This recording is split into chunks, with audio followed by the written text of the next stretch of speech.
Cities across the globe are now standing in solidarity with U.S. protesters following the death of George Floyd. Yeah, tens of thousands gathered for an anti-racism protest in Berlin, one of nearly 20 held across the country to kick off the weekend. NBC News global correspondent Carl Nasman was there and joins us now from Berlin. And Carl, this movement was at Alexanderplatz. That's one of the best-known public squares in Berlin. Some 15,000 people showed up.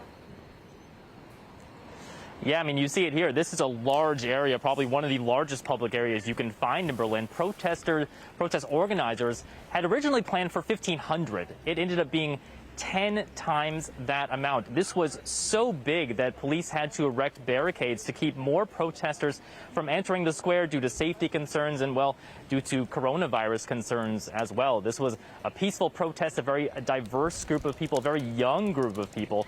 And as you mentioned, this was one of 20 simultaneous protests taking place nationwide in Germany. You know, these are protests, of course, in solidarity with what's happening in the United States with the death of George Floyd. But just like in other countries, many Germans here, they're calling out their own country for similar issues of racism, including policing. They were saying the names of many black people who died in the hands of German police. The most high-profile, Ori Jallo, he was an asylum seeker who was burned to death in a jail cell some 15 years ago. No one has ever been brought to justice in that case. In speaking with protesters here, they tell me, given that background, they see themselves in the lives and in the deaths of George Floyd. Here's what one protester told me.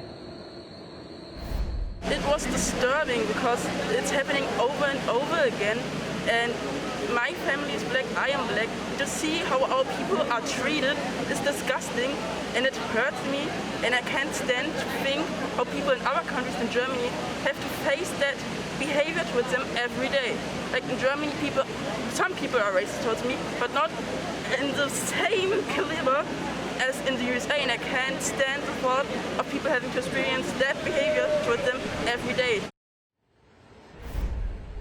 Now, there are an estimated 1 million people with African roots living in Germany, but that's only an estimate. That's because Germany does not collect those sorts of specific statistics about ethnic communities here. They usually just group them into one large group, and that's something that activists here are working to change. Now, I want to flag one thing for you, Candace and Lindsay, the main organizer of this protest yesterday.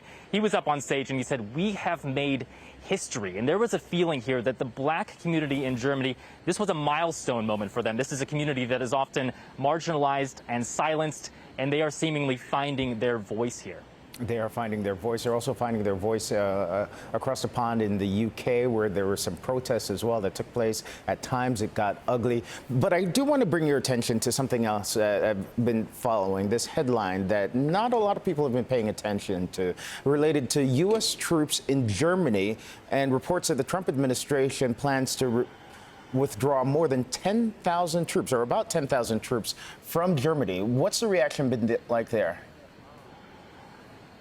Right, and that's a significant number. That's around a quarter of the troops that are stationed here in the country. You know, on the left, many activists and even politicians have been working for years, actually, to get the removal of U.S. weapons and entire military bases. But if you talk to the majority party, Chancellor Angela Merkel's party, many politicians saying this move is regrettable, some calling this deplorable. You know, President Trump has been seen to be distancing himself from European allies, several months of heavy criticism for NATO.